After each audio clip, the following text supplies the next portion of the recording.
श्रीराम. जयाच्या जनी जन्म नामार्थ झाला, जयाने सदा वास नामात केला. जयाच्या मुखी सर्वदा नाम कीर्ती, नमस्कार त्या ब्रह्म चैतन्य मूर्ती. श्री समर्थ ब्रह्म चैतन्य गोंदवलेकर महाराज की जय. श्रीराम समर्थ.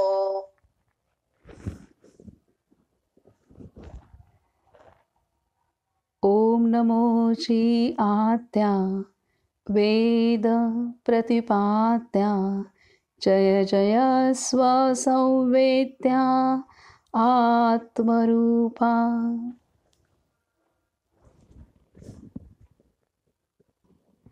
सर्वांना नमस्कार. आज आपण नवीन प्रकरणास सुरुवात करणार आहोत. काशी यात्रा ह्या प्रकरणामध्ये अत्यंत सुंदर मुद्दे आपण पाहिले. कालही आपण पाहिलं की महाराज नानासाहेब पेशवे यांचा अंतसमय जवळ आला होता. तर त्यावेळेला त्यांची अंतसमयामध्ये साथ देण्यासाठी महाराज खास नैमिषारण्यात गेलेले आहेत आणि तिथे ते जवळजवळ 3 आठवडे राहिले आणि त्यावेळेला त्यांचं नानासाहेब पेशव्यांचा तिथे अंतकाळ झाला. महाराजांनीच अग्निसंस्कार त्यांचा केला आणि प्रयाग इथं गंगेमध्ये त्यांचं अस्थिविसर्जन करून महाराज पुन्हा परतले आहेत, हरदा इथे आलेले आहेत. आणि आपण काल काही अशा घटना पाहिल्या की ज्यामध्ये महाराजांनी हरदाला पुन्हा आल्यानंतर तिथं प्लेगची साथ चालू होती. तर त्यावेळेला त्या प्लेगच्या साथीमध्ये एका साधकांच्या शेतामध्ये सर्व मंडळी राहिली होती. तर तिथं एक दिवस भाजी नव्हती. तर तेव्हा महाराजांनी तिथं शेतामध्ये महाराज जात आहेत माळ्याच्या सोबत आणि तिथे वांग्याच्या झाडांना फुलं आली होती परंतु फळं धरली नव्हती. परंतु महाराज जिथं जिथं माळ्याला पाहायला सांगायचे तिथे वांगी दिसली माळ्याला आणि गोण भरून वांगी त्यावेळेला माळ्याने महाराजांच्या साहाय्याने आणली. तर ह्या घटनेतून आपले सर्व संत कसे त्यांचा सृष्टीवर सुद्धा त्यांचा ताबा असतो, अधिकार गाजवतात, ही घटना दाखवते. त्याचप्रमाणे महाराजांनी सांगितलेलं आहे की आपण कोणताही हट्ट किंवा कोणत्याही प्रकारचे अतिरिक्त कष्ट भगवत प्राप्तीसाठी हट्टाने करू नये. भगवत प्राप्ती ही प्रेमातून झाली पाहिजे आणि जेव्हा आपलं प्रेम भगवंतावरती जडतं त्यावेळेला त्या प्रेमाला निभावण्यासाठी जे काही कष्ट होतात ते मग कष्ट सहन करण्याची ताकद त्या प्रेमामुळे आपणाला प्राप्त होत असते आणि त्यामुळे झालेले कष्ट हे कष्ट वाटत नाही, त्यामध्ये सुद्धा तो साधक आनंद अनुभवत असतो. तर त्यामुळे भगवत प्राप्ती ही अंतरातून आपणहून झाली पाहिजे. त्यासाठी कोणतीही हट्ट किंवा जिद्द किंवा अतिरिक्त कष्ट करण्याची आवश्यकता नाही आहे किंवा तसे करू नये, त्याने दमछाक निर्माण होते. त्यासाठी महाराजांनी एक उदाहरण एका साधकाच्या संदर्भातील घटना बाबांनी सांगितलेली आहे की महाराजांनी सांगितल्यानुसार 3.5 कोटी जपाचं अनुष्ठान करण्याचं त्या साधकाने ठरवलं होतं आणि महाराजांनी जसं सांगितलेलं आहे त्याप्रमाणे 3.5 कोटी जपाचं अनुष्ठान केल्यानंतर आपणाला भगवत प्राप्ती होईल या आशेने त्याने ते अनुष्ठान पूर्ण केलं आणि त्याला स्वप्नामध्ये देवी देवता दिसू लागल्या.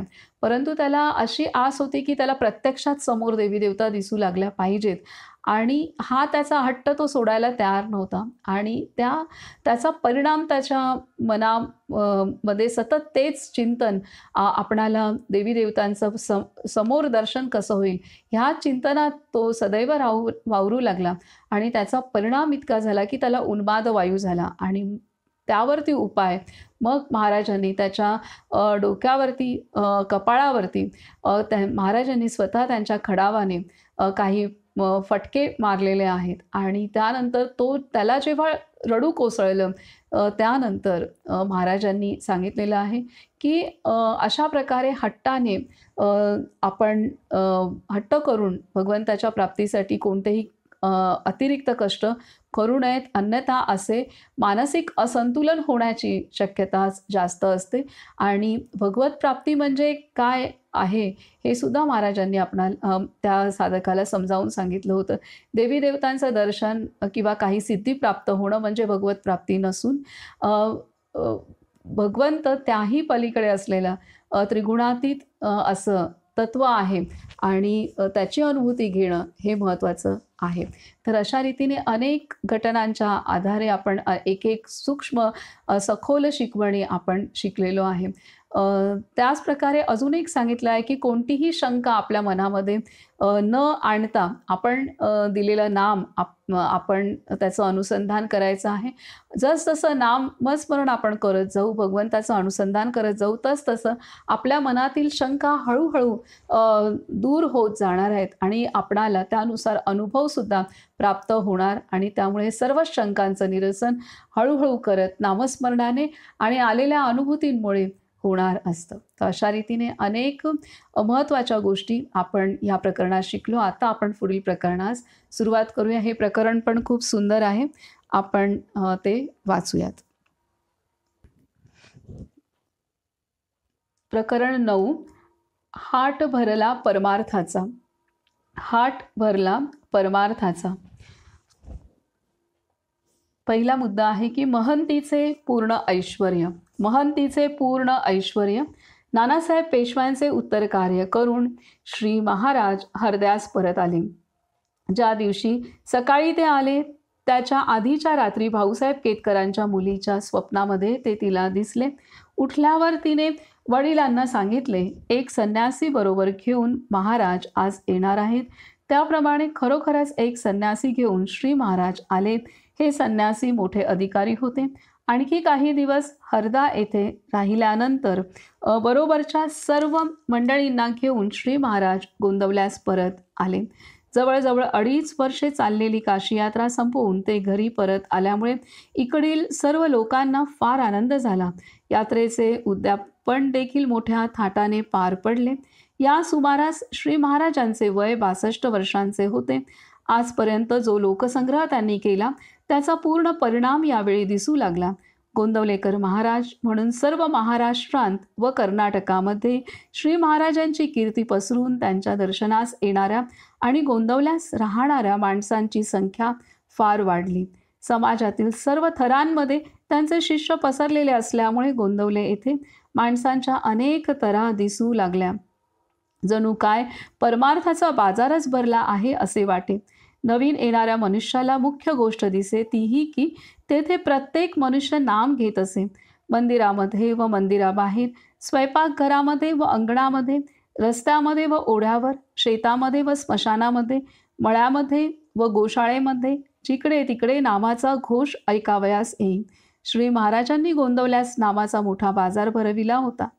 नाम घेणाऱ्यामध्ये मोठे विद्वान शास्त्री, मोठे अधिकारी, मोठे योगसाधनी, मोठे तपस्वी, मोठे श्रीमंत व मोठे कुलवान अशी माणसे होती. त्यांच्याबरोबरच मोठे दरिद्री व मोठे रोगी, मोठे गांजलेले व मोठे अभागी, मोठे दुष्ट व मोठे व्यसनी अशी माणसे देखील नाम घेत असलेली आढळून येत. मनुष्याला जिवंत राहण्यास हवेची जितकी जरूर आहे तितकीच किंबहुना जास्त जरूर परमार्थामध्ये भगवंताच्या नामाची आहे. ही गोष्ट गोंदवल्यास येणाऱ्या प्रत्येक मनुष्यास श्री महाराज पटवून देत. कोणी 1 कोटी जपाचा संकल्प केला, कोणी 3 कोटींचा संकल्प केला, तर कोणी 13 कोटींचा केला, तर कोणी जीव असेपर्यंत नाम घेत राहण्याचा संकल्प केला. परंतु भगवंताच्या नामाशिवाय न राहण्याचा संकल्प प्रत्येक माणसाने केला आणि श्री महाराजांची मनीषा पूर्ण झाली. गोंदवल्याच्या राममंदिराला परमार्थाच्या विद्यालयाचे स्वरूप प्राप्त होऊन श्री महाराज त्याचे कुलगुरू शोभू लागले. गोंदवल्याच्या राममंदिराला परमार्थाच्या विद्यालयाचे स्वरूप प्राप्त होऊन श्री महाराज त्याचे कुलगुरू शोभू लागले. त्यांच्या दर्शनाखाली वावरणाऱ्या समुदायामध्ये कितीतरी प्रकार दिसत. स्त्री व पुरुष, लहान व मोठे, गरीब व श्रीमंत, अडाणी व विद्वान, सुधारक व सनातनी, सात्विक व तमोगुणी, आळशी व उद्योगी, वाचाळ व मौनी, रागीट व शांत, बुद्ध व सिद्ध, व्यसनी व शीलवान, संन्यासी व संसारी, मराठी व कानडी, सुवासिनी व विधवा, रोगी व धडधाकट, साधक व चोरटे, चक्रम व विचारी, लोभी व त्यागी, जहाल व मवाळ, निंदक व चाहते, कृतघ्न व कृतज्ञ, स्वार्थ साधू व राम साधू, अशी सर्व माणसे श्री महाराजांच्या आश्रयाखाली राहत होती. सर्वांचे लक्ष असे श्री महाराजांच्याकडे सर्वांचे लक्ष जसे श्री महाराजांच्याकडे असे तसे त्यांचेही लक्ष सर्वांच्याकडे असे. मंदिरामध्ये रोजच उत्सवाचे वातावरण असे. सर्व माणसे नीतीने व मर्यादाने वागत रामनाम हे सर्वांचे साधन होते. श्री महाराजांच्या वागण्यामध्ये फार खुबी होती. अगदी ब्रह्मानंदांपासून तो थेट व्यसनी माणसापर्यंत त्यांची वागणूक समान असे. माझ्यावर श्री महाराजांचे फार प्रेम आहे असे प्रत्येकाला वाटे. लहान थोर, बायका पुरुष सर्वांशी, पिशाचाशी देखील त्यांचे बोलणे सारखेच गोड, कळकळीचे, प्रपंच व परमार्थ यांची जोड घालणारे आणि अत्यंत निस्वार्थीपणाचे असे. त्यांच्या सांगण्याप्रमाणे वागले असता जन्माचे कल्याण झालेच पाहिजे ही तर त्यांची प्रतिज्ञा होती. शिवाय त्यांच्या आवाजामध्ये मोठे आर्जव आणि अतिनम्रता होती, म्हणून त्यांच्या बोलण्याने कोणीही मनुष्य अगदी मोहून जात असे. ज्याची त्याची शक्ती पाहून श्री महाराज त्याला उपासना सांगत. या कारणाने एकाला जे सांगितले तसेच दुसऱ्याला सांगतील असा नियम नव्हता. जी गोष्ट माणसाच्या परमार्थाच्या आड येत असेल तेवढीच नेमकी त्याला सांगत. प्रत्येक माणसाचे अंतरंग जाणून त्याच्याशी बोलत, म्हणून प्रत्येकाला खूण पटून फार समाधान मिळत असे. प्रत्येकाचा दोष ते समजावून देत, पण त्यामध्ये त्याचा कधीही अपमान होत नसे व पुष्कळ वेळा विनोदच असे. बहुधा श्री महाराज अशा खुबीने भाषण करीत की ते बोलणे सर्वसामान्य दिसले तरी विशेष करून कोणाला उद्देशून आहे हे ज्याचे त्याला सहज कळे. परमार्थाच्या बाबतीत मात्र स्पष्टपणे ते सांगत. जो वाचाळ असेल त्यास मौन पाळण्यास सांगत. जो माणूस घाणा असेल त्याला लोकांत मिसळण्यास सांगत. जो प्रपंचात चिकटलेला असेल त्याला त्यातून बाजूला सरण्यास सांगत. पण जो वाह्यात असेल त्याला प्रपंच नीट करायला सांगत. जो मानासाठी हपापलेला असेल त्याला अपमान होईल अशा ठिकाणी मुद्दाम जाण्यास सांगत. जो नंगा व उद्धट आहे त्याला अत्यंत लीन बनण्यास सांगत. जो फार लोभी आहे त्याला दान करण्यास सांगत. जो फार उधळ्या आहे त्याला संग्रह करण्यास सांगत. जो आळशी आहे त्याला देह कष्ट करण्यास सांगत. पण जो हठयोगी आहे त्याला मनाकडे जास्त लक्ष देण्यास सांगत. ज्याला अध्यात्म ग्रंथ नुसते वाचण्याचाच नाद असे त्याला वाचन थांबून मनन करण्यास सांगत. जो नुसत्या गप्पा ठोकण्यात वेळ घालवी त्याला पोथी वाचण्यास सांगत. एकंदरीत समजूतदार मनुष्य श्री महाराजांना विशेष आवडे. माणसाने भगवंताचे नाम हे घेतलेच पाहिजे, पण त्याबरोबरच ज्याच्या त्याच्या मनोरचनेप्रमाणे ज्याने त्याने नामाला जोड द्यावी अशी त्यांची दृष्टी असल्याने प्रत्येकाची तऱ्हा निराळी दिसे. कोणी धोतर नेसलेला तर कोणी कौपीन धारण केलेला, कोणी सदरा घातलेला तर कोणी कफनी व टोपी घातलेला, कोणी आजन्म ब्रह्मचारी तर कोणी 2 लग्ने केलेला, कोणी जटा वाढवलेला तर कोणी साफ मुंडन केलेला, कोणी घर बसून जप करणारा तर कोणी रामदासी बनून घरोघर भिक्षा मागणारा, कोणी सदा एकांत सेवन करणारा तर कोणी सदा लोकांत राहणारा, कोणी नेहमी त्यांच्या जवळ राहणारा तर कोणी नेहमी तीर्थयात्रा करीत फिरणारा, कोणी मंदिरे बांधणारा तर कोणी अतिथींना अन्नदान करणारा, कोणी जपाची संख्या ठेवणारा तर कोणी जप कधीच न मोजणारा, कोणी त्यांच्याशी बरोबरीने गप्पा ठोकणारा तर कोणी जी महाराज या शब्दांच्या पलीकडे त्यांच्याशी जास्त न बोलणारा, असे साधकांचे अनेक नमुने गोंदवल्यास पाहावयास मिळत. तर अशा रीतीने इथं महाराजांच्या इथं सानिध्यात सर्वच मानसिकता असलेले आणि लोक होते. तर बाबांनी अत्यंत सुंदर रीतीने त्याचं वर्णन केलेलं आहे, की अशा अ, कु म्हणजे सर्व आपण असं इतकं सहज, सुंदर आणि रसाळ वर्णन केलेलं आहे, की त्यावरून आपल्या समोर त्यावेळी प्रत्यक्ष महाराज सदेही असताना गोंदवलेमध्ये काय तिथं कशा पद्धतीचे साधक येत असतील, त्यांची मानसिकता काय असेल, त्यांचं शिक्षणाची भूमिका काय असेल, त्यांचं जीवन कसं असेल, ह्याची रूपरेषा जणू काही तिथं आपल्याला बाबांनी डोळ्यांसमोर आपल्या साकारलेली आहे. आणि आपल्याला स्पष्ट जाणवतं, की तिथे काय वातावरण असेल. आत्ताही आपण त्या काळात जातो. ह्या सर्व वर्णनातून एकच आपल्या लक्षात येतंय, की समाजामध्ये जितक्या माणसाच्या अंगी प्रवृत्ती असतात किंवा जितके माणसांचे प्रकार आपणाला त्याच्या शिक्षणावरून, स्वभावावरून, त्याच्या कार्यावरून, त्याच्या आर्थिक स्थितीनुसार, त्याच्या चारित्र्यावरून, त्याच्या कर्मावरून, जितके म्हणून माणसांच्या तऱ्हा या समाजात उपस्थित असतील, या विश्वात उपस्थित असतील, तेवढ्या सगळ्या प्रकारचे तऱ्हा असलेली माणसं महाराजांच्या आश्रयास होती, महाराजांच्या सानिध्यात येत होती.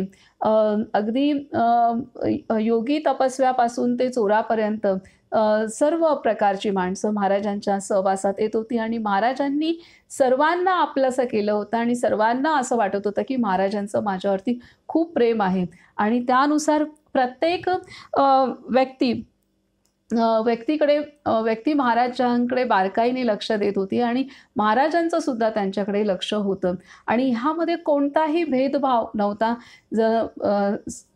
सर्वश्रेष्ठ साधक महाराजांचे शिष्य श्री ब्रह्मानंदांपासून ते अगदी सामान्यातल्या सामान्य साधकापर्यंत महाराज सर्वांना समानतेने वागवत असत, हे इथे आपणाला दिसून येत आहे.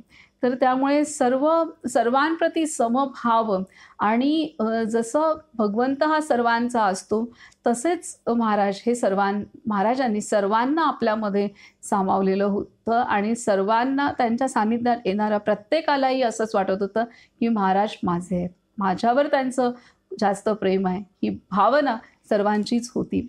आता पुढे सांगते, की श्री महाराजांच्या संगतीमध्ये अनेक लोक बद्धाचे साधक झाले, काहींना खरे वैराग्य प्राप्त झाले, काही थोडे दीक्षाधिकारी बनले आणि आणखी थोडे परमपदाला पोचले. परगावाहून येऊन जाणारे लोक देखील या कालामध्ये गोंदवल्यास बरेच दिवस राहू लागले. शिवाय तेथे कायम राहणारीही काही कुटुंबे होती. त्यांपैकी काही फार गरीब असल्याने श्री महाराज त्यांचा संसार चालवित असत. त्यांच्यावर संकट कोसळले व ज्यांनी त्यांना हाक मारली त्यांच्याकडे आधी धाव घ्यायची हा श्री महाराजांचा देह स्वभाव होता. दुर्गुणाच्या पायी स्वतःचे प्रापंचिक व पारमार्थिक नुकसान करून घेणारे लोक पाहिले म्हणजे त्यांना चैन पडत नसे. अहंकार अथवा अभिमान हा सर्व दुर्गुणांचा राजा व मूळ आहे असे ते नेहमी सांगत. म्हणून चहाडी, चोरी, परनिंदा, परापमान, व्यसन, कर्मठपणा, मारामारी वगैरे अपराध बऱ्याच वेळा ते पोटात घालीत. परंतु ज्याला अहंकार चढला त्याला लगेच प्रायश्चित्त दिल्या वाचून कधी राहत नसत. अंतःकरण न दुखविता दोष दाखविण्याची मोठी कला त्यांच्याजवळ पूर्णत्वाने वास करीत असल्याने गोंदवल्यास येणाऱ्या व तेथे राहणाऱ्या अनेक लोकांचे, स्त्रिया व पुरुष या दोघांचेही काम, क्रोध, लोभ, दंभ, मत्सर, द्वेष, चोरटेपणा इत्यादी दुर्गुण श्री महाराजांनी नुसत्या प्रेमाच्या जोरावर सोडवून दाखविले.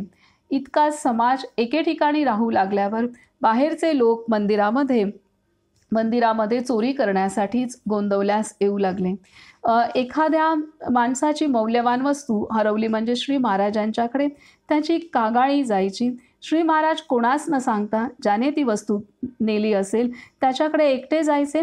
त्याला ते सांगायचे, अहो हे पहा, इथे राम उभा आहे, तो सर्व पाहतो, म्हणून तुम्ही ती वस्तू घेतली आहे हे नेमके मला कळले. हे तुम्ही काय करता? कुणाला हे कळले तर तुम्हाला कोर्टात जायची पाळी येईल आणि शिक्षा होईल. असे वेड्यासारखे करू नये. ती वस्तू माझ्यापाशी द्या, मी ज्याची त्याला देऊन टाकीन आणि कोणाला सांगणार नाही. तुम्ही पुन्हा असे करू नका. नामस्मरण करा, रामाला शरण जा, राम तुमचे कल्याण करील असे म्हणून ती वस्तू त्याच्यापासून घेऊन येत आणि मला सापडली असे सांगून ज्याची त्याला ते देऊन टाकीत. त्या चोरट्याला पोटभर जेवण घालून मोठ्या प्रेमाने ते निरोप देत. तर अशा पद्धतीने चोरी करणाऱ्यांवरती सुद्धा त्यांचे अपराध महाराजांना लक्षात येत आणि त्यावरती इतक्या प्रेमाने त्याची समजूत करत त्याचे जो अपराध आहे तो सुद्धा महाराज आपल्या पोटात घालून त्याला माफ करत आणि त्यालाही ते नाम देत असत. आणि अशा रीतीने प्रत्येक जीवाचा महाराजांनी त्या जीवाला जे काही अज्ञानातून लागलेलं जडलेलं षड्विकारांचं व्यसन होतं, षड्विकारांच्या आहारी गेलेला होता, महाराजांच्या प्रेमळ शिकवणीमुळे, महाराजांच्या सहवासामुळे आणि त्यांच्या प्रेमळ वागणुकीमुळे त्यांच्या सहवासात येणाऱ्या प्रत्येक व्यक्तीचं, ती स्त्री असो की पुरुष असो, लहान असो की मोठी असो, चोर असो की एखादा योगी असो, तर प्रत्येकाच्या जीवनामध्ये महाराजांच्या सहवासाने, महाराजांच्या कृपाशीर्वादामुळे आणि त्यांनी दिलेल्या नामानुग्रहामुळे प्रत्येक जीवाचा उद्धार झालेला आहे आणि प्रत्येक जीवामध्ये परिवर्तन झालेलं आहे. पुढे सांगते, येणाऱ्या प्रत्येक मनुष्याला श्री महाराज जेवायला घालीत. खरे सांगायचे म्हणजे भगवंताचे नाम ते जितक्या मुक्त हस्ताने वाटीत असत तितक्याच मुक्त हस्ताने ते अन्नदान करीत.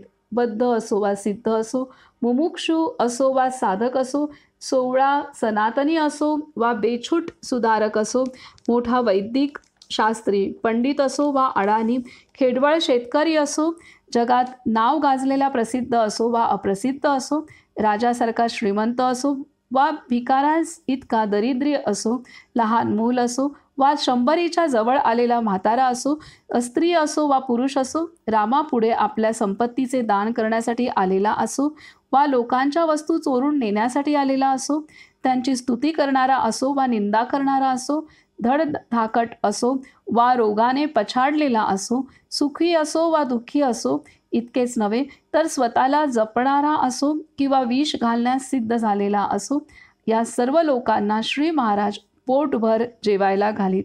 अन्नाने बुद्धी तयार होते, अन्नाने बुद्धी तयार होते, म्हणून प्रेमाने केलेला आणि प्रेमाने वाढलेला रामाचा प्रसाद, भात भाकरी व आमटी मंदिरामध्ये येणाऱ्या प्रत्येक माणसाने खाल्ला पाहिजे. त्याने बुद्धी शुद्ध होण्याला फार मदत होते असे ते नेहमी सांगत. काय म्हणतात की अन्नाने बुद्धी तयार होते, म्हणून प्रेमाने केलेला आणि प्रेमाने वाढलेला रामाचा प्रसाद मंदिरामध्ये येणाऱ्या प्रत्येक माणसाने खाल्ला पाहिजे. त्याने बुद्धी शुद्ध होण्याला फार मदत होते असे ते नेहमी सांगत. रामराज्यामध्ये कोणी उपाशी राहता कामा नये. हे जसे योग्य तसे गोंदवल्यास त्यांच्याकडे येणाऱ्या माणसाने उपाशी राहता कामा नये याबद्दल त्यांचा फार तीव्र कटाक्ष होता.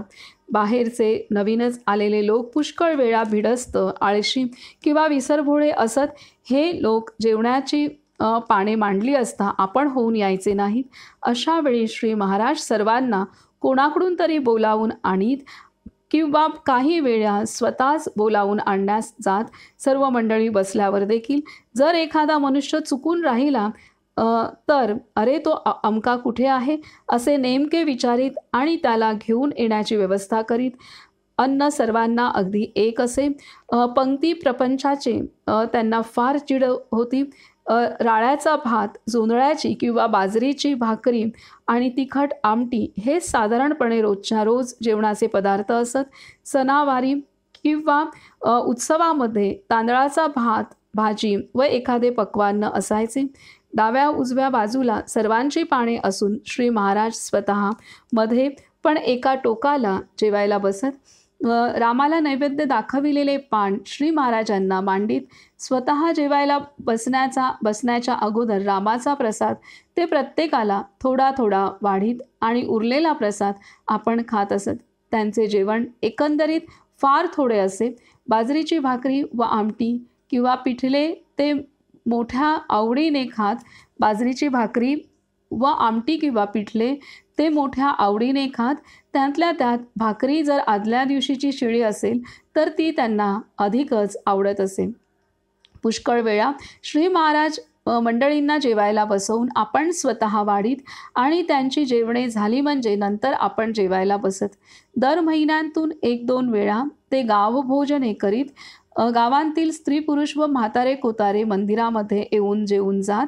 पूर्वी गोंदवल्यास बाजार भरत नसे. लोकांना म्हसवडला किंवा दहिवडीला जावे लागे. श्री महाराजांनी दर गुरुवारी गोंदवल्यास बाजार भरविण्यास आरंभ केला. पुष्कळ वेळा गोंदवले गावच्या बाळा पाटलास बोलावून आणून ते सांगत, "पाटील, आज रामाला नैवेद्य आहे. बाजाराला आलेला कोणीही मनुष्य प्रसाद घेतल्याशिवाय जाऊ देऊ नका. नंतर गावची सर्व मंडळी जेवायला या." अशा प्रसंगी गावामधील लोकच काहिली, चुलानी, सरपण वगैरे आणण्यास मदत करीत आणि मंदिरामधील बायका पुरणाच्या पोळ्या भाजून देत. बाजारासाठी आलेले सर्व लोक जेवून गेल्यावर नंतर गावांतील मंडळी जेवायला बसत. तेव्हा त्यांना श्री महाराज स्वतः आग्रहाने खायला घालीत. आपल्या गावात कोणी उपाशी राहता कामा नये असे त्यांचे ब्रीद होते. म्हणून गोंदवल्यातल्या दरिद्री स्त्री पुरुषांना श्री महाराज मायबापाप्रमाणे वाटत असत. उत्सवामध्ये तर अन्नदान किती होत असे हे विचारूच नका. नेहमी काही ना काही चालू असायचे. चैत्र शुद्ध पौर्णिमेस नामसप्ताह असे. माघमासी दासनवमीला भिक्षा होई. आषाढी व कार्तिकी एकादशीला मोठे भजन होई. पंढरपूरला जाणारे पुष्कळ वारकरी व त्यांच्या दिंड्या मंदिरामध्ये मुक्काम करीत आणि श्री महाराज त्या सर्वांचा मोठ्या प्रेमाने परामर्श घेत असत. शिवाय श्री ज्ञानेश्वर, श्री एकनाथ, श्री नामदेव, श्री तुकाराम यांच्या पुण्यतिथीचे उत्सव असत. तसेच शिवरात्र, हनुमान जयंती, दत्त जयंती, कोणाच्या जपाची किंवा अनुष्ठानाची सांगता, कोणाची लग्ने, कोणाच्या मुंजी, कोणाची बारशी इत्यादी नेहमी चालू असायचे. म्हणून गोडधोड जास्त वेळा खायला मिळून अगदी नुसतीच आमटी भाकर खाण्याचा प्रसंग कमी वेळा येई. जेवण जेवीत असता जय जय श्रीराम, जय जय श्रीराम असे मोठ्याने म्हणण्याचा प्रघात श्री महाराजांनी सुरू केला. त्यामुळे कोणतेही काम करताना, स्वयंपाक करताना, पाणी आणताना, पत्रावळी टोचताना, सारवीत असताना, झाडून काढीत असताना, धान्य निवडताना, शेतात खपताना, विहिरी खणताना सर्व मंडळी भगवंताचे तेच नाम घेऊ लागली. जिकडे जावे तिकडे प्रत्येकजण आपले काम करीत असताना मोठ्याने जय जय श्रीराम, जय जय श्रीराम म्हणत असलेला पाहून गोंदवल्यामध्ये रामरायाच्या अयोध्येचे वातावरण उत्पन्न झाले असे शांताश्रम स्वामींना वाटले. पुष्कळ रोगी केवळ रामाचे तीर्थ घेऊन व त्याचा प्रसाद खाऊन रोगमुक्त झाले. कित्येक प्रसंगी सकाळी थोडा स्वयंपाक होई आणि मग दुपारी बरीच नवी माणसे दर्शनासाठी येत. तरी झालेल्या स्वयंपाकामध्ये सर्वांची जेवणे उरकून थोडेसे अन्न शिल्लकच राही. रोज जशी नवीन मंडळी गोंदवल्यास येत असत तशी जुनी मंडळी गोंदवल्याहून परत जाणाऱ्या प्रत्येक माणसाला श्री महाराज बरोबर शिदोरी बांधून देत. सुवासिनी जायला निघाल्या म्हणजे प्रत्येकीची खणा नारळांनी ओटी भरीत आणि लहान मुलांना अंगडी टोपडी देत. खण साधाच असे, परंतु प्रत्येक बाई मुद्दाम त्याची चोळी शिवीत असत. तरी ते महाराजांनी किती मोठ्या प्रमाणात अन्नदान केलेलं आहे आणि ते अन्नदान जे महाराजांनी गोंदवल्यास सुरू केलं ते आज तागायत तिथं अखंड अविरत चालू आहे. हे आपण आजही प्रत्यक्ष अनुभवतोय. तर इथे पूर्ण अन्नदानाचीच महती महाराजांनी प्रत्यक्षात अन्नदानाचा संस्कार तिथं सर्वांमध्ये रुजवलेला आहे. पुढे सांगतात की हे सर्व आत्ता ह्या प्रकरणातील वाचन, थोडंसं सुरुवातीचं वाचन हे महाराजांनी गोंदवल्यात कशा प्रकारे भक्ती वाढवली आणि येणारे साधक त्यांची मानसिकता कशी होती आणि ह्याचंच सर्व वर्णन सुरुवातीला आता आहे ते आपण वाचू. आता पुढे सांगतात की मंदिरामध्ये उभा असणारा श्रीराम केवळ मूर्ती नसून तो प्रत्यक्ष परमात्मा आहे. मंदिरामध्ये उभा असणारा श्रीराम केवळ मूर्ती नसून तो प्रत्यक्ष परमात्मा आहे, अशा भावनेने श्री महाराज स्वतः वागत आणि त्यांच्याकडे येणाऱ्या प्रत्येक स्त्री पुरुषाला तशाच भावनेने वागण्याचा मनापासून उपदेश करीत. आपल्या जीवनातील प्रत्येक क्रिया ही रामाच्या करिता व्हावी, आपले जगणे देखील त्याच्या सेवेसाठी असावे, असा त्यांचा फार आग्रह होता. किंबहुना लहान मुलाला जशी आई, मोठ्या मुलाला जसा बाप, बाईला जसा प्रेमळ नवरा, मुनिमाला जसा सज्जन मालक, नोकराला जसा त्याचा स्वामी, एखाद्याला जसा विश्वासू मित्र, तसा रामराया प्रत्येकाला वाटला पाहिजे, म्हणून प्रत्येकाने गोंदवल्यास यावे, हे त्यांचे सांगणे होते. आपल्याला सांभाळणाऱ्या व आपल्यावर अत्यंत प्रेम करणाऱ्या वडील माणसाला आपल्या जीवनात जितके खरे प्रत्यक्ष स्थान असते, तितके स्थान श्री रामरायाला कसे द्यावे हे शिकविण्यासाठी श्री महाराजांनी गोंदवल्यास नवीन मंदिर बांधले. भगवंताच्या अस्तित्वाची खरी जाणीव होऊन त्याच्या अनुसंधानात जीवनाचा प्रत्येक क्षण कसा घालवावा हे सगुणोपासनेशिवाय समजणे सामान्य स्त्री पुरुषांना अशक्य असल्यामुळे श्री महाराजांनी श्री रामरायाला गोंदवल्यास आणून उभा केला. नुसता उभा केला असे नव्हे, तर स्वतः त्याच्यावर इतके प्रेम करून दाखविले की ते नैमिषारण्यात जायला निघाले त्यावेळी रामाच्या डोळ्यात अश्रू उभे राहिले. जो जो मनुष्य त्यांच्याकडे येई त्याला मोठ्या प्रेमाने ते सांगत की अरे माझ्या रामाला एकदा डोळे भरून पहा, माझ्या रामाला एकदा डोळे भरून पहा आणि नंतर घरी जा.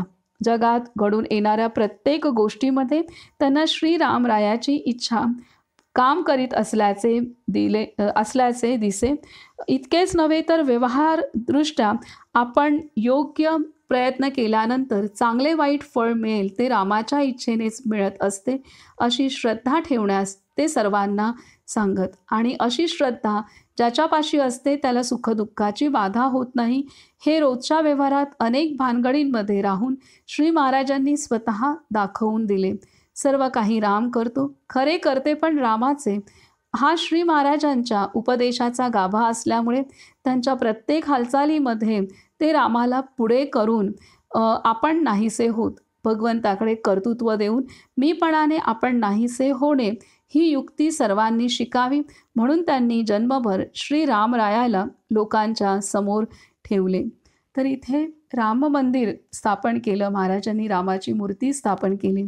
तर इथं भगवंताला महाराजांनी सगुण रूपामध्ये सर्वांनी अनुभवावं, कारण आपल्याला सगुण रूपाची सवय असते. आपल्याला दिसणाऱ्या, सगुण म्हणजे दिसणाऱ्या रूपाचीच आपणाला सवय असते आणि जी भगवत शक्ती आहे ती तर निर्गुण, निराकार, त्रिगुणातीत, कालातीत अशी ती शक्ती आहे, जे प्रत्यक्ष भगवत शक्ती जी आहे ती. आणि त्यामुळे तिच्याशी संबंध, नातं जोडणं हे आपणाला त्यामध्ये कष्ट पडतात किंवा आपल्याला ते तितकंसं अनेक जन्मोजन्म आपण दिसणाऱ्या गोष्टींमध्येच आपण रमून गेलेलो आहोत आणि दिसणाऱ्या वस्तूंशी, व्यक्तींशीच आपल्याला नातं जोडायला सोपं जातं. कारण आपल्याला अनेक जन्मांचा संस्कार तोच आहे की जे आपल्याला दिसतं त्याच्याशीच आपलं नातं जोडलं जातं, तेच आपल्याला आपलंसं वाटतं. त्यामुळे जो भगवंत हा दिसत नाही, त्या भगवंताशी, असं न दिसणाऱ्या भगवंताशी नातं जोडायला आपल्याला सोपं व्हावं, ह्यासाठी महाराजांनी रायाची मूर्ती स्थापन केली. की रामराय म्हणजेच भगवंताचं स्वरूप आहे ते, की साकार रूपामध्ये भगवंताला त्यांनी रामरायाच्या रूपात तिथं साकारलेला आहे. आणि त्यामुळे आपण त्या रामाच्या रूपात असलेल्या भगवंताशी आपण संवाद साधू शकतो, बोलू शकतो, नातं आपण त्याच्याशी दृढ करायला मदत होते. आणि ह्या रामरायाच्याच आधारे महाराजांनी प्रत्येक ठिकाणी स्वतःचं सुद्धा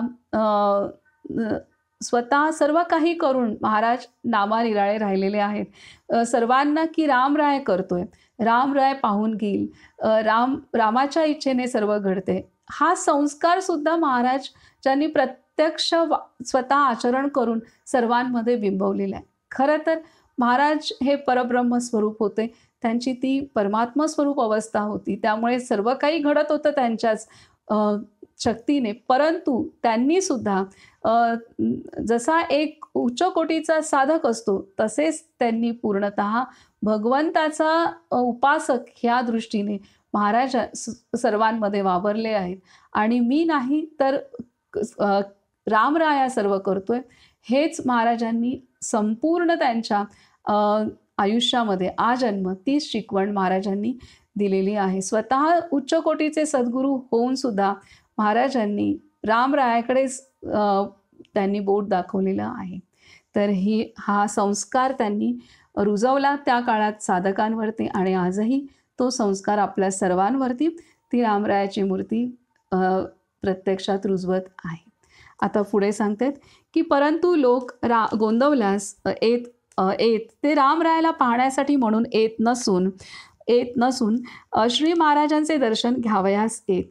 नवीन मनुष्य आला की श्री महाराज त्याला सांगत प्रथम रामाला नमस्कार करून यावे, नंतर इतरांना नमस्कार करावा. मंदिरामध्ये उभा असलेला रामराय हा श्री महाराजांना प्रत्यक्ष परमात्मा वाटत असून ते स्वतः त्याची सेवा त्याप्रमाणे करीत ही गोष्ट खरी. पण गोंदवल्यास येणाऱ्या सर्वसामान्य लोकांना श्री महाराज देवतुल्य पूज्य वाटून ते त्यांची सेवा करीत हेही तितकेच खरे. मनात नसले तरी श्री महाराजांना लोकांनी केलेल्या या सेवेच्या दिव्यातून रोज जावे लागे. सेवा करणाऱ्या लोकांमध्ये अनेक प्रकार होते. कोणी श्री महाराजांचा खडावा घेऊन त्यांच्या बरोबर फिरत, तर कोणी त्यांचा चष्मा, रुमाल व सुपारीची डबी घेऊन सदा जवळ असत, कोणी त्यांचे कपडे, कफणी, लंगोटी, टोपी इत्यादी पडशीत घालून तयार ठेवीत, तर कोणी त्यांची माळ आणि संध्येचे व गंधाचे सामान बरोबर बाळगीत, कोणी त्यांना हात धरून चालवीत, तर कोणी त्यांच्या डोक्यावर छत्री धरीत, कोणी रोज त्यांच्या डोक्याला तेल लावीत, तर कोणी रोज त्यांना स्नान घालीत, कोणी रोज त्यांचे पाय चेपीत, तर कोणी रोज अंग रगडून देत, कोणी त्यांना पत्रे व वर्तमानपत्रे, विशेषतः केसरी, तो त्यांच्याकडे नियमाने येत असे, आणि तो आला म्हणजे श्री महाराज मुद्दाम वाचून घेत असत, वाचून दाखवीत, तर कोणी त्यांना पंख्याने वारा घालीत, कोणी पालखी करून त्यांना उचलून नेत, तर कोणी ते घोड्यावर बसून जाऊ लागले म्हणजे त्यांच्याबरोबर धावत जात, कोणी चांगला पदार्थ आणून खायला घाली, तर कोणी ते देतील तेवढेच खाऊन राहत, कोणी नदीचे पाणी आणीत, तर कोणी लाकडे फोडीत, कोणी पत्रावळी टोचून देत, तर कोणी उष्टी काढीत, कोणी झाड सारवण करीत, तर कोणी रांगोळी घालीत, कोणी दळीत, तर कोणी स्वयंपाक करीत, कोणी पूजा करीत, तर कोणी भजन करीत, कोणी गायींची सेवा करीत, तर कोणी त्यांचे घोडे सांभाळीत, कोणी मंदिरामध्ये पोथी वाचित, तर कोणी पारायणे करीत. काही लोक तर नुसते श्री महाराजांबरोबर हिंडत आणि त्यांना अडचण व गैरसोय झाली तरी ऐकत नसत. अशा रीतीने लोक अनेक तऱ्हेने त्यांची सेवा करीत असता जास्त वेळा त्यांना त्यापासून त्रासच होत असे. परंतु कोणाचे अंतःकरण दुखवायचे नाही ही त्यांची प्रतिज्ञा असल्याने प्रत्येकाची सेवा ते बिनतक्रार घेत असत. त्यातही एक खूबी अशी होती की सेवा करणाऱ्या कोणाही माणसाला श्री महाराजांचे काम करतो, मी आहे म्हणून ठीक आहे, माझ्याशिवाय त्यांचे चालणे कठीण आहे, असा अहंकारयुक्त विकल्प जर आला तर मात्र लगेच काहीतरी निमित्त काढून त्या विशिष्ट सेवे वाचून आपले यत्किंचितही अडत नाही असं ते आपल्या कृतीने त्याला दाखवून देत. पुष्कळ वेळा श्री महाराज विनाकारण चमत्कारिक रीतीने वागल्याचे आढळते. त्याचे खरे कारण हेच असून त्याच्या मनामध्ये विकल्प आला असेल, ज्याच्या मनामध्ये विकल्प आला असेल त्याला त्या कृतीचा अर्थ बरोबर कळत असे. सामान्यतः सर्व स्त्री पुरुषांचा श्री महाराजांच्यावर अत्यंत विश्वास असून प्रत्येक स्त्री पुरुष आपापली गुप्त गोष्ट, आपल्या हातून घडलेले पाप देखील त्यांच्यापाशी मन मोकळे करून सांगत असे. आणि तेही या सर्व गोष्टी मोठ्या आपलेपणाने ऐकत पैशाच्या व इतर प्रापंचिक संकटामध्ये सापडलेल्या अनेक लोकांना त्यांनी मदत केल्यामुळे हे सर्व लोक त्यांच्यापुढे स्वाभाविकच आदराने व नम्रतेने वागत. पण श्री महाराज स्वतः मात्र त्यांच्याशी बरोबरीने बोलत चालत व त्यांना मान देत हजारो स्त्रिया व पुरुष त्यांच्या नजरेखाली वावरत असताना प्रत्येकाकडे त्यांचे लक्ष असे. रात्री सर्व निजानीज झाल्यावर स्वतः लंगोटीची चिंधी फाडून तिचा काकडा बनवायचे आणि त्याच्या उजेडात कोण कोठे निजले आहे हे एक मनुष्य बरोबर घेऊन आपण पाहून येत. बरेच अनेक गरीब लोकांची लग्ने व मुंजी त्यांनी करून दिल्या. त्यांनी प्रत्येकाचा दोष दाखविला, पण तो ज्याचा त्यालाच कळला. अशा रीतीने कधी कोणाचा अपमान न करता श्री महाराजांनी हजारो लोक सन्मार्गाला लावले. रायाला नैवेद्य करण्यासाठी कोणी पैसे दिले तर अहो एवढे पैसे कशाला असे बोलून त्यांतील अर्धे अधिक पैसे परत करीत आणि स्वतःच्या खर्चाने थाटाचा नैवेद्य करीत, पण कौतुक मात्र ज्याने नैवेद्य केला त्याचेच करीत. एकदा श्री ब्रह्मानंद गोंदवल्यास असताना श्री महाराजांचा वाढदिवस आला.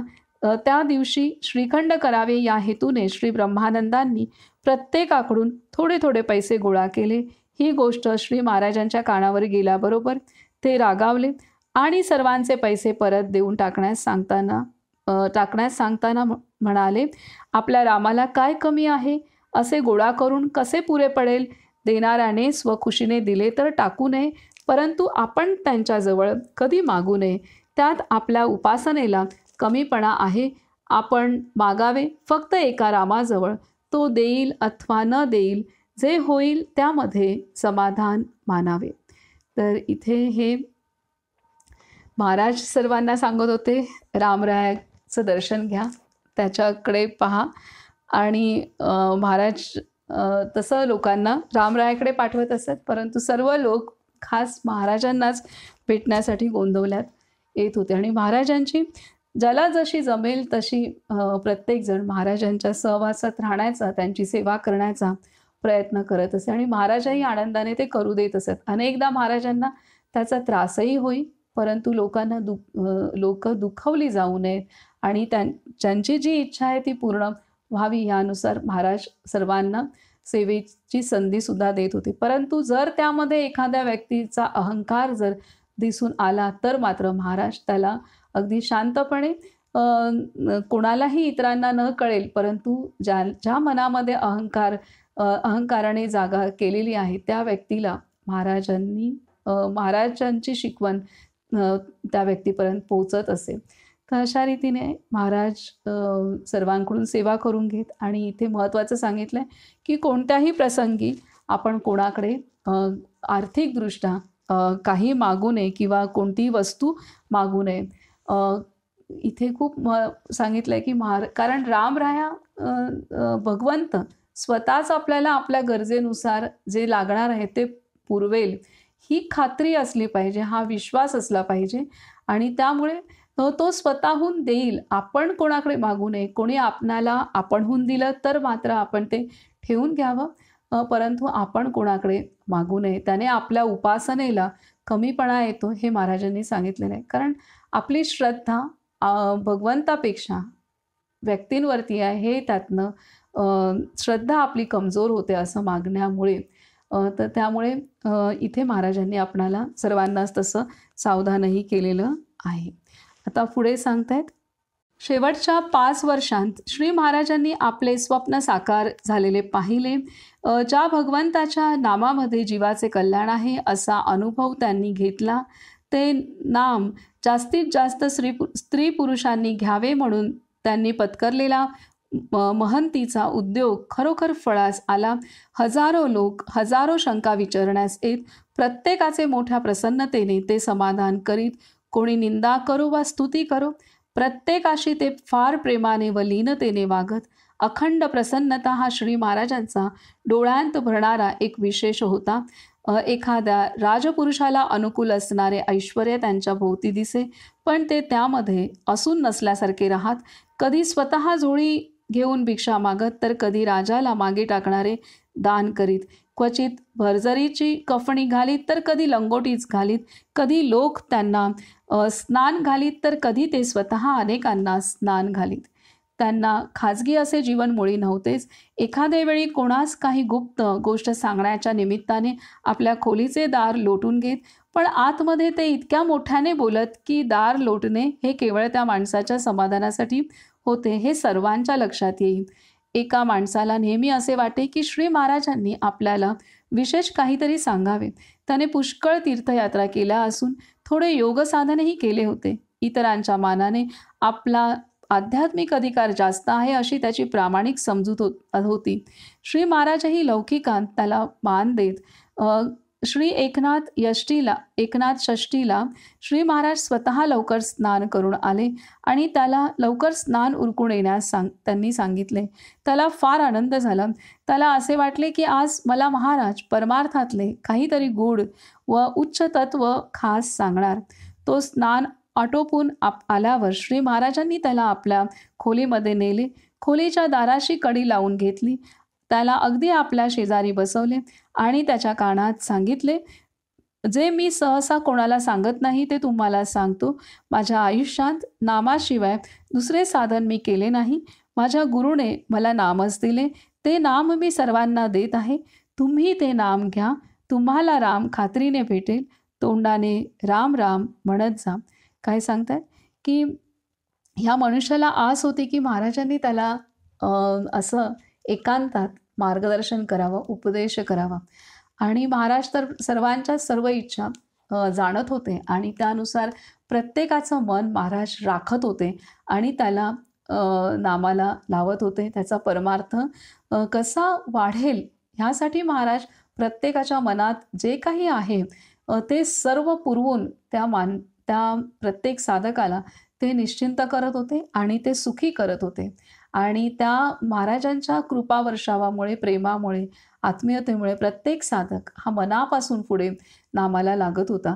तर असंच ह्या साधकाच्या बाबतीत आहे की महाराजांनी त्याला सांगितलेलं आहे की महाराज त्याला सांगतायत की श्री महाराजांनी त्याला आपल्या खोलीमध्ये नेले. खोलीच्या दाराला कडी लावून घेतली. त्याला अगदी आपल्या शेजारी बसवले आणि त्याच्या कानात सांगितले, जे मी सहसा कोणाला सांगत नाही ते तुम्हाला सांगतो. माझ्या आयुष्यात नामाशिवाय दुसरे साधन मी केले नाही. माझ्या गुरुने मला नामच दिले. ते नाम मी सर्वांना देत आहे. तुम्ही ते नाम घ्या. तुम्हाला राम खात्रीने भेटेल. तोंडाने राम राम म्हणत जा. त्याचे फार समाधान झाले व त्या दिवसापासून योगयाग सोडून तो मनापासून नाम घेऊ लागला. तर अशा रीतीने कारण त्याला आस होती महाराजांनी त्याला एकांतात काही उपदेश करावा आणि हा उपदेश तर महाराज सर्वांनाच करत होते. परंतु महाराजांनी ज्या खुबीने त्याला जवळ घेतलं आणि सांगितलं ते पाहून त्याला त्याच्या मनातली जी आस होती ती महाराजांनी पूर्ण केली आणि त्यामुळे तो इतर ज्या साधना करत होता त्या साधना त्याने सोडून केवळ एका नामावरती त्याचं चित्त केंद्रित महाराजांनी ह्या घटनेमुळे केलेलं आहे. पुढे सांगतात की अनेक वेळा लोक देखील त्यांच्या सोयी गैरसोयींकडे बघत नसत. एका शिवरात्रीची गोष्ट. त्या दिवशी सर्वांना उपवास असतो. मंदिरात फराळाचे होण्याला 1-2 वाजायचे म्हणून बरेच लोक 9-9:30 वाजता थोडे फराळाचे खाऊन घेत. आपण केलेला पदार्थ श्री महाराजांना दिल्याशिवाय कसा खायचा या प्रेमाच्या भावनेने प्रत्येकजण काही ना काही आणून खायला घालू लागला. कोणी काही घेऊन यायचा व म्हणायचा, महाराज माझे एवढे खा, मी जास्त खा म्हणत नाही. त्याला वाईट वाटू नये म्हणून श्री महाराज तेवढे खायचे. अशा रीतीने 200-300 माणसांचे अगदी थोडे थोडे खाता खाता संध्याकाळी त्यांचे पोट तुडुंब भरले. रात्री सर्वांचे फराळ संपल्यावर श्री महाराज म्हणाले, अरे तुम्ही सर्वांनी शिवरात्र केली खरी, तुम्हाला तिचे पुण्य मिळेल, पण माझा उपवास जर श्री शंकरांनी पाहिला तर मला नवे पुण्य मिळायचे दूरच राहिले. माझे असलेले पुण्य मात्र तो हरण करेल. एकंदरीत ज्याच्या नशिबी पाप असते त्यालाच लोकसंग्रहाची बुद्धी असते असे दिसते. तर हे महाराज असं सगळ्यांचं सोसायचे प्रेमाखातर. महाराजांचं पोटाला सुद्धा सर्वजण त्रास देत होते. तर आणि त्या संदर्भात महाराजांनी किती विनोदाने सांगितलेलं आहे. तर अशा रीतीने महाराजांनी सर्वांना सामावून घेतलेला आहे. अ, सर्वांसाठी महाराजांसाठी अनेक मुलं आहेत. अ, आणि त्या सर्वांचं म्हणणं कोणाला काय, कोणाला काय, हे प्रत्येक गोष्ट आई जसं प्रत्येक लेकराच्या सर्व गोष्टी जाणते, तसंच महाराज प्रत्येक साधकाच्या सर्व गोष्टी जाणत होते आणि त्या अनुसार महाराजांनी त्याला आपल्यामध्ये सामावून घेतलं होतं आणि त्याचा उद्धार केलेला होता. पुढे सांगतात की गोरक्षण. गोरक्षण सातारा जिल्ह्यात गोंदवल्यापासून 8 कोसांवर मसवड नावाचे मोठे गाव आहे. दरवर्षी तेथे मोठी यात्रा असते.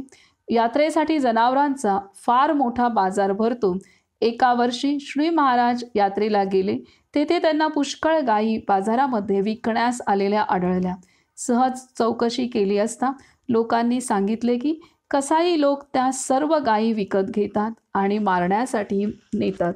हे ऐकल्याबरोबर श्री महाराजांच्या डोळ्यांना पाणी आले आणि चांगली किंमत देऊन सर्वांच्या गायी त्यांनी विकत घेतल्या. गोंदवल्यास मोठी गोशाळा बांधून सर्व गायी त्यामध्ये ठेवण्यात आल्या.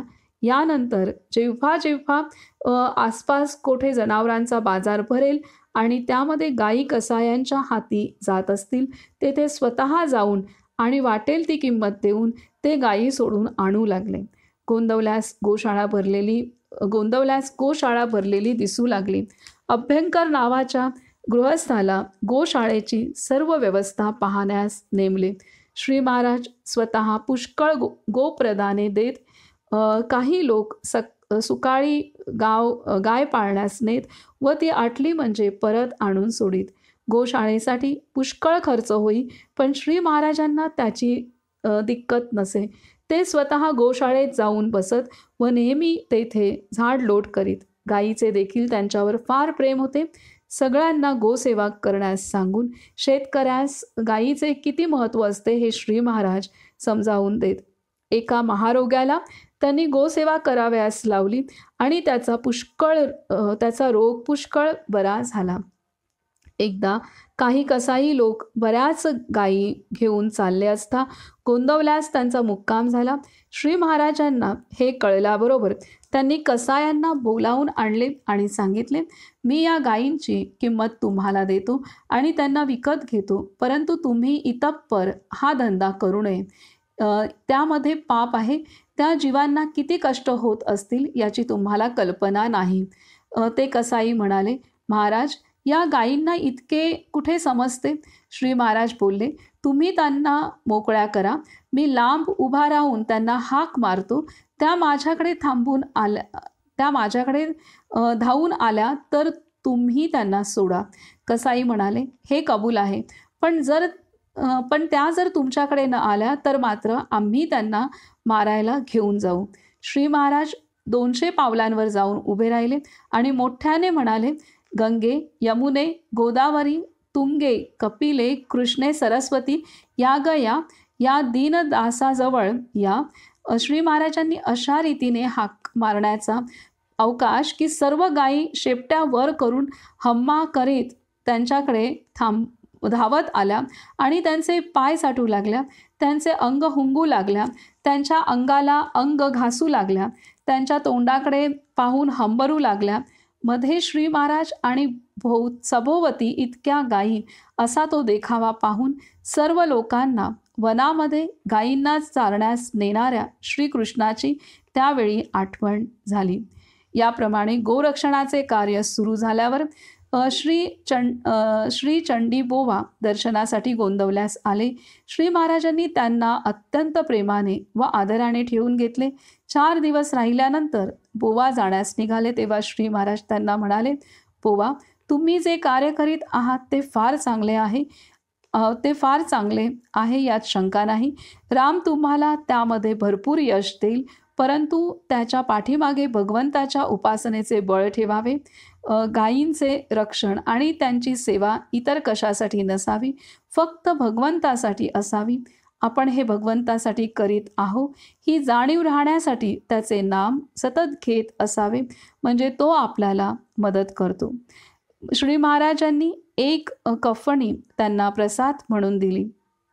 तर इथे महाराजांनी ह्या गायी कसायाच्या इथे असलेल्या गायी ज्या महाराजांसाठी अनोळख्याच ओळखीच्या नव्हत्या, म्हणजे नेहमीच्या गोंदवल्यात राहणाऱ्या गायी नव्हत्या, तरीसुद्धा त्या गायींना महाराजांनी हाका मारल्यानंतर त्या धावत आलेल्या आहेत आणि कसायाला त्यांनी दाखवून दिलं की गायींना सुद्धा संवेदना आपल्यासारखी असते आणि मग त्यांची सोडवणूक महाराजांनी केली आहे. आता पुढे सांगतात की एकदा श्री महाराजांना असे कळले की दुसऱ्या दिवशी म्हसवडच्या बाजारामध्ये पुष्कळ गायी विकावयास येणार आहेत, म्हणून त्यांनी म्हसवडला जाण्याची तयारी केली. पुष्कळ लोक आपण होऊन त्यांच्याजवळ पैसे आणून देऊ लागले. संध्याकाळपर्यंत असे बरेच पैसे जमले. रात्री 10 वाजता नागप्पाला बोलावून घोडा तयार करण्यास सांगून ते म्हणाले, नागप्पा, माझ्याबरोबर चलावे, आपण लवकरच तेथे जाऊन पोहोचू.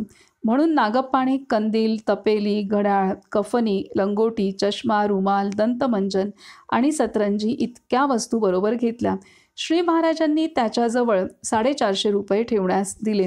रात्री 1:30 वाजण्याच्या सुमारास दोघेजण म्हसवडला पोचले. ते गावच्या धर्मशाळेत उतरले. धर्मशाळा अगदी जुनी झालेली होती. कित्येक वर्षांत तेथे झाडझूड नव्हती. श्री महाराजांनी स्वतः कंदील लावला. नागप्पाने थोडी जागा स्वतःच्या उपरण्याने झाडून काढली. घोड्यावरची घोंगडी तेथे अंथरली. त्यावर कफनी पसरली आणि सतरंजीची घडी करून उशाला ठेवली.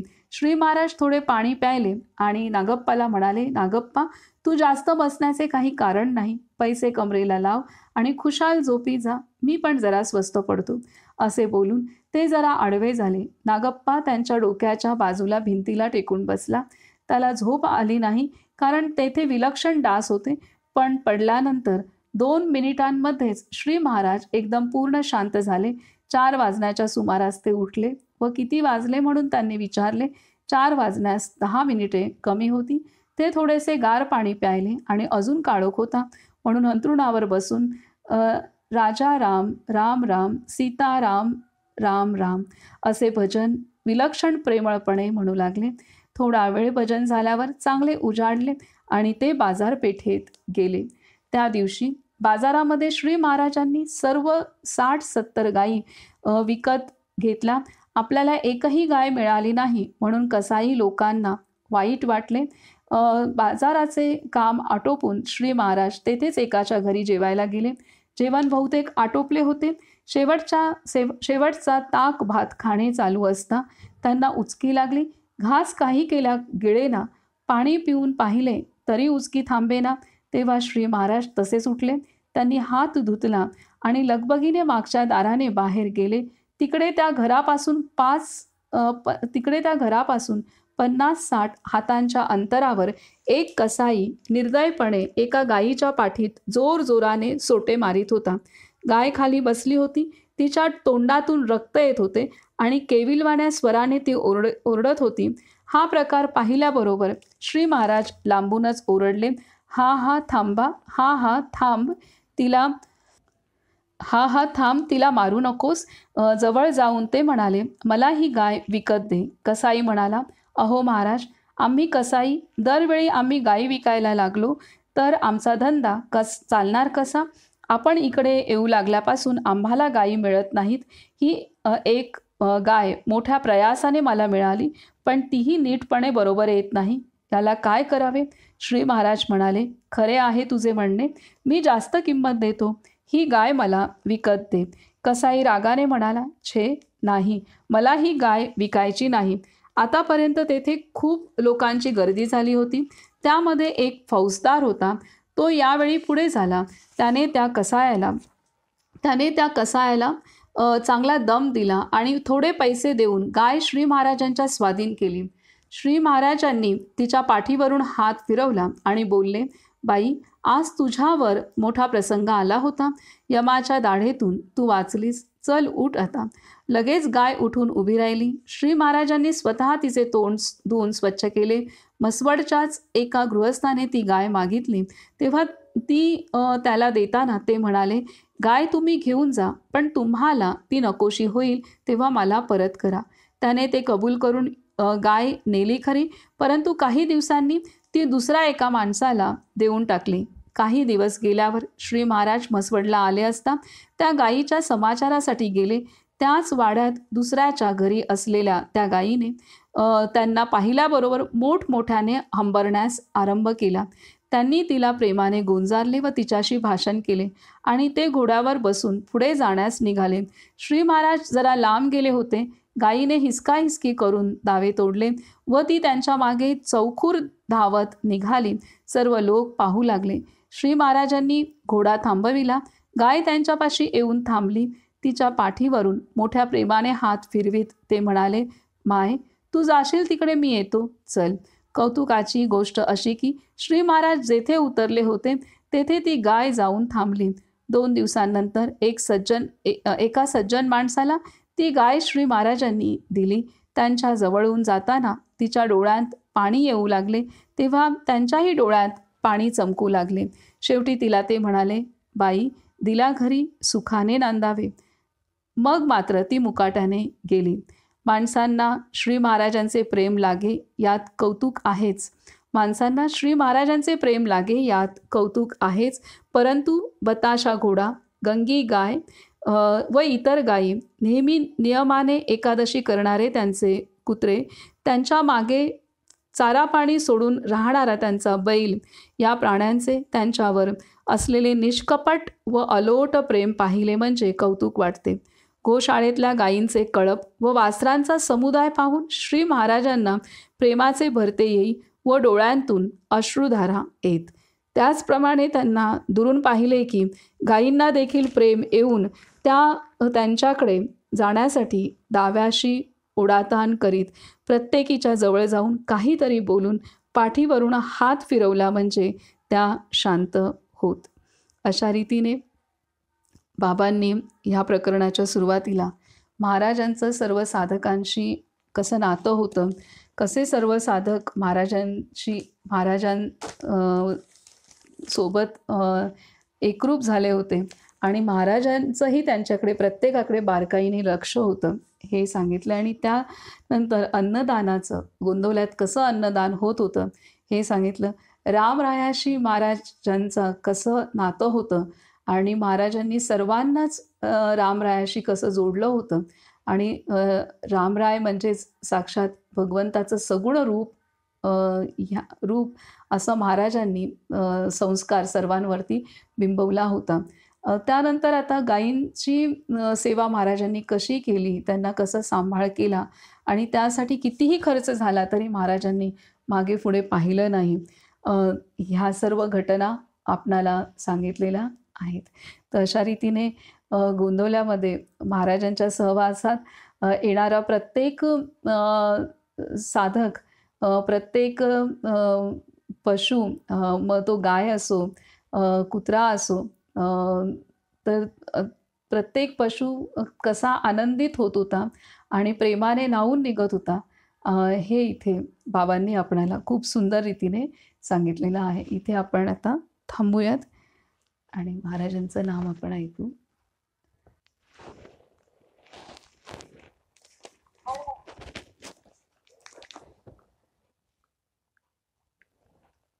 श्रीराम जय राम जय जय राम, श्रीराम जय राम जय जय राम, श्रीराम जय राम जय जय राम, श्रीराम जय राम जय जय राम, श्रीराम जय राम जय जय राम, श्रीराम जय जय राम, श्रीराम जय राम जय जय राम, श्रीराम जय राम जय जय राम, श्रीराम जय राम जय जय राम, श्रीराम जय राम जय जय राम, श्रीराम जय राम जय जय राम, श्रीराम जय राम जय जय राम, श्रीराम जय राम जय जय राम. राजाधिराज सद्गुरुनाथ श्री ब्रह्मचैतन्य गोंदवलेकर महाराज की जय. सब संतन की जय. बाल गोपाळ की जय. जय जय रघुवीर समर्थ श्रीराम.